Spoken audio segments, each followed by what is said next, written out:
if you are one of those people who still doesn't understand exactly why we find the Erika Kirk story fascinating, is that we find fraud fascinating. We find people who are not to be believed and who don't know they're not to be believed. It's almost like a double threat or triple threat.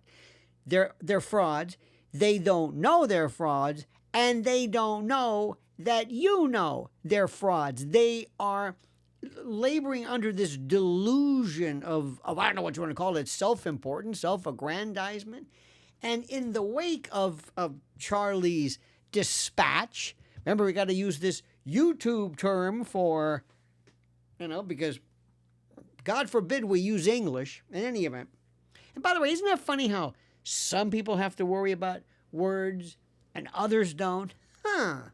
Anywho, one thing has been absolutely crystal clear, and that is that there is nothing even remotely real or sincere or authentic about Erika Kirk, and it just keeps, God, it's so incredible.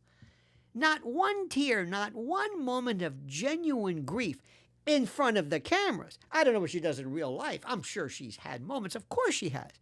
But not one word that rings true. And Candace Owens has exposed it all. And that is why they hate her. And not only that, but other things as well regarding a variety of issues.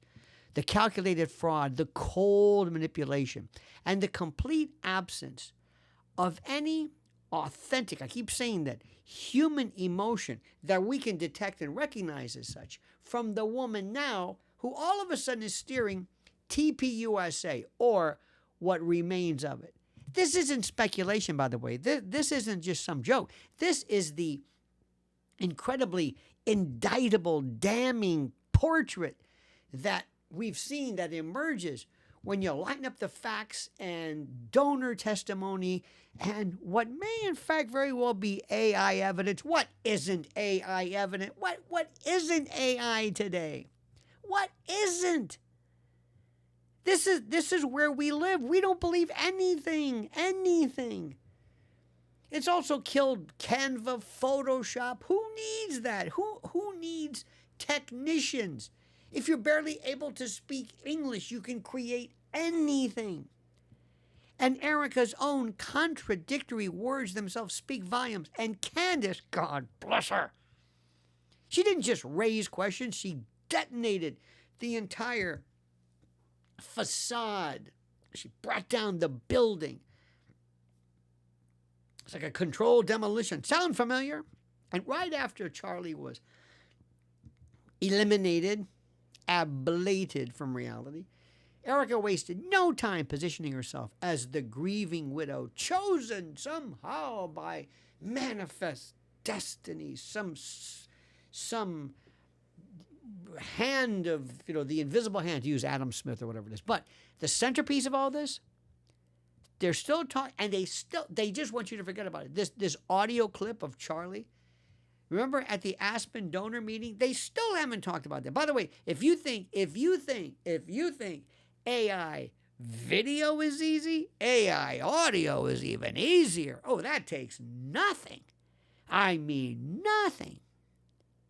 Remember that classic? Remember that? Just like we said, the Hamptons meeting. Ooh. Then the Aspen meeting. Oh, that's right. The audio clip of the Aspen donor meeting. Can we hear that? Shut up. Go away. You anti-Semite. What? Well, that's all I know. I just say that whenever I want to shut people up. That's what they do. And at this meeting, they declared if anything ever happened to him, this is what Charlie said, if anything ever happened, Erika should take over as CEO. What? Do you believe that? No! Stop pussyfooting. Stop pretending there's a dram, a gram, an ounce, a speck, an ort, a morsel of truth to that. She walked on stage at AmericaFest. Remember that? To that very voice, fireworks exploding. Don't ever forget the glittery pantsuit shining while the crowd wept, lacrimating on cue. It was, It was lugubrious, funereal. It was excessive. It was maudlin. It was camp. It was excessive. And she sat there with Megyn Kelly, who I'm starting to wonder about Megyn Kelly myself, but I digress. And she described how deeply that video moved her emotionally. None of it, many say, is real. None of what she said is real. Multiple donors, including a number of people, have confirmed that Charlie never said any of these words. Turning Point had been partnering with an AI audio company for voiceovers. Just so happened, just not to say anything. And the clip, many suspect and allege, was manufactured. And if you bring it up, they're at the point right now, if you bring up the obvious, they go, oh, now. See, that's the thing. That's the thing. Create something that's insane, and anybody who dares question it, you're somehow sick. Erika knew it, the board knew it, and they still rolled it out, all to manufacture consent for her takeover, and Candace Owens lays it out with zero mercy, and she's right to do so. Because somebody's got to stand up for what Charlie believed in. There's got to be justice for Charlie. Somebody's got to remember what he said. This is the guy who said that, by the way. He said wives shouldn't even be working. They should be home, mothers, taking care of their kids. If Erika was emotionally capable of perhaps creating her husband's final endorsement weeks after his death, then she and others. And by the way, she is gonna say, I don't know anything about this. I don't know what you're talking about. I don't know. Whatever. What's real to her?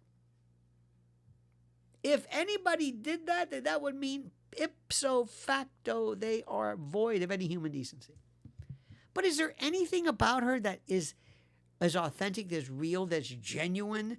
Any alarm bells, any circuit breakers in her own collective wherewithal that would say, I can't do that? And by the way, this level of deception isn't ambition. It's, as many people say, psychopathic. I don't believe it's so. I don't think she's smart enough to be a psychopath. I think she's just deceptive. If you were to stage an AI deepfake,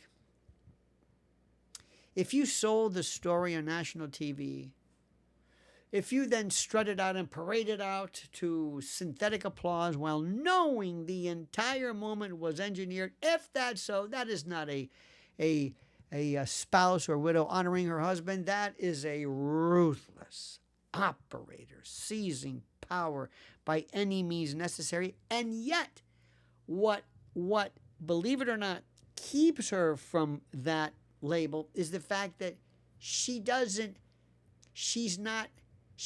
do things diabolically. She doesn't know what reality is. What's so different about this you can call it a lie, go ahead. What's different about this lie than anything else? Her storyline, her provenance, her years running Romanian orphanages, which nobody ever talked about. Candace Owens doesn't forget. She calls it exactly what it is. Monstrous. And every person who approved it, everybody who was involved in this, all of the TPUSA folks and the rest of the board, they all share in what can only be called, what, a moral void. But of course, they're going to say, what are you talking about? You're sick. You're sick. Sometimes it's the oldest thing. How many times have you heard this? Why are you doing this? How dare you question 9/11? How dare you question Vietnam? How dare you question JFK? How dare you question the official narrative? You're sick. You're a conspiracy theorist. You are demented. I even had it recently. On Memorial Day, I said, shouldn't we be asking more about why people died unnecessarily in unnecessary wars and involvement? Should we, as somebody said, how dare you? It's like you're not following the script. You don't know the choreographed movements. I'm saying I'm not desecrating the voice or the memory of the dead. I'm asking, why do we have the dead?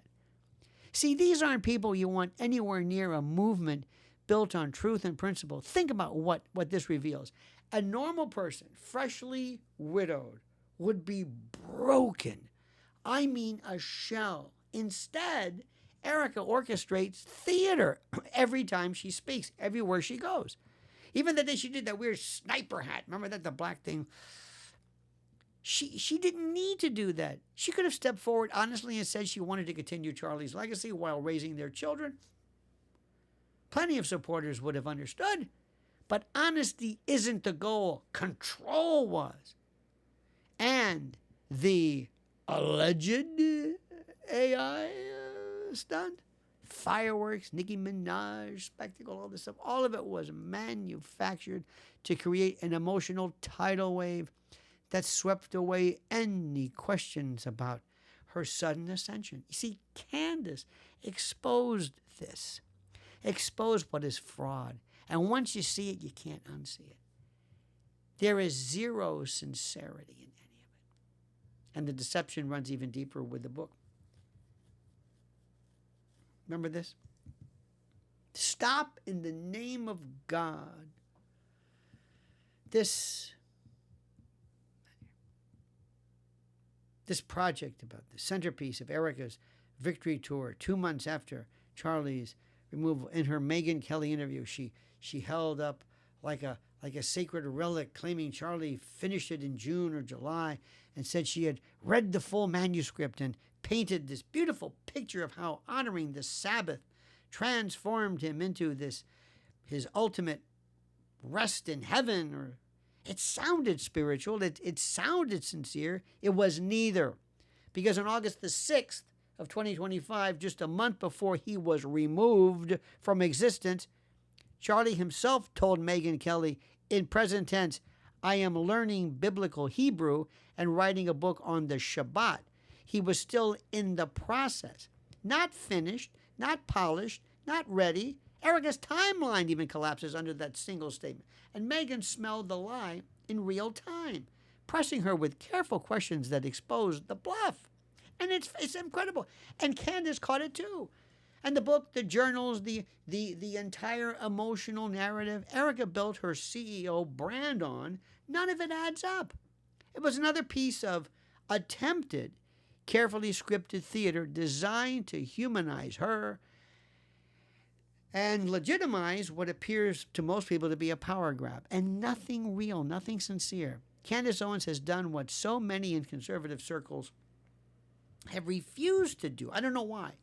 She followed the evidence, followed her instinct without fear or favor, and she confronted the donors, and she examined AI partnerships. She exposed timeline lies and inconsistencies, and she called out this. Again, I don't think it's psychopathic, but it's close to it or whatever. This detachment that's required to pull all this off. And while other people stayed silent or offered polite condolences, Candace stood up for truth. And that's why her revelations hit so hard. Because they're not motivated by personal vendetta, but by the demand that a movement that was founded on authenticity not be hijacked by fraud. There is nothing about Erika's rapid rise that feels or felt organic. Again, the glittering stage appearances, the rehearsed Megyn Kelly segments, the book tour launched at warp speed, all of it feels engineered by someone or something or some group who feels grief as a marketing tool and a legacy, I guess one would say, maybe as some kind of a stepping stone. You see, Charlie built TPUSA with raw passion, genuine passion, tireless work, and authentic, real, and you could see it in the way he spoke, conviction. And when you watch it handed off through what many believe to be AI voice clones, though we're never going to get that cleared up. There's going to be nothing. It's going to be just forgotten. And hey, whatever happened to that? I don't know. It's the way things go. But I don't know. We never got to that. I don't know about that. I don't know. Don't know about that. Why did they pave over the crime scene? I don't know. I never went on that. Tyler Robinson's defense lawyers, she seemed not to be too interested in this either. So I don't know if anybody cared. I didn't even know. Look, I don't know whom to trust, which we'll talk about later. But when you talk about voice clones, perhaps, and timeline, tweaks and fabrications, it all feels like a betrayal of everything Charlie stood for. And this should matter especially to every donor, every young activist, every person who ever supported Charlie.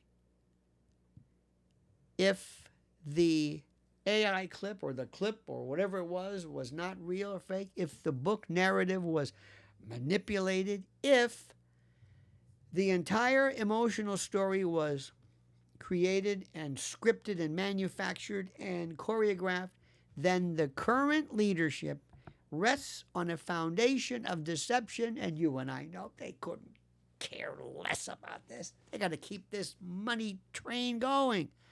And Candace has exposed it all. And the question now, again, isn't whether something is wrong at TPUSA. It's how deep this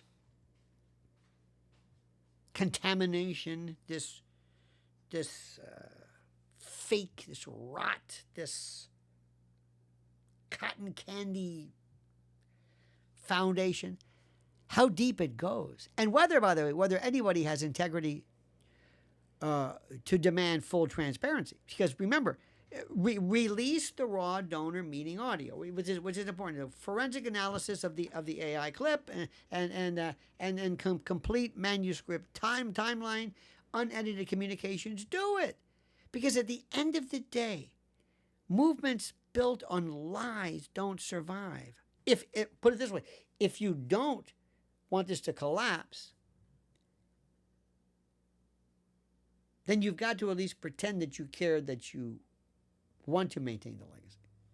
I don't think there's any kind of criminal, I don't think there's any kind of civil liability. What's the point? Maybe people just get so into deception, they just say, no. Charlie deserves better. His legacy, his history deserves better. And his supporters deserve better. And the American conservative cause, I guess it's conservative. I guess one would say that it deserves leaders who are real and not synthetic depictions and creations and, wrapped in glitter and explosions and maybe stolen voices. Maybe. And Candace Owens has torn the mask off. And what happens next? Well, that is going to determine whether Turning Point USA honors Charlie's legacy or becomes a warning, a cautionary tale of how quickly and rapidly and with what celerity sincerity can be replaced and substituted by cold, calculated, orchestrated fraud. And the evidence? Ooh, it's overwhelming. There's nothing remotely real or sincere about Erika Kirk.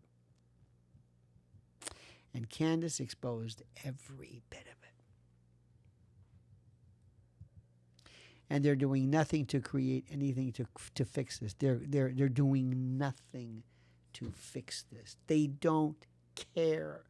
They feel imbued, protected, shielded by this cover, this Kevlar, this veneer that just protects them. Because after all, they're doing God's work or Charlie's work or somebody's work, and they don't have to worry about things like sincerity and authenticity and truth. But we know better. My friends, what do you think? You tell me what you think. I've got some questions for you. Please do me a favor and please like this video. Liking, we can't say it enough. That puts us in the HOV lane of acceptance and the like. Hit that little bell so you're notified of live streams and videos. Make sure you subscribe. The number of people who watch us religiously and don't subscribe blows my mind. And more importantly, use your head, use your heart, use your common sense and comment as you see fit.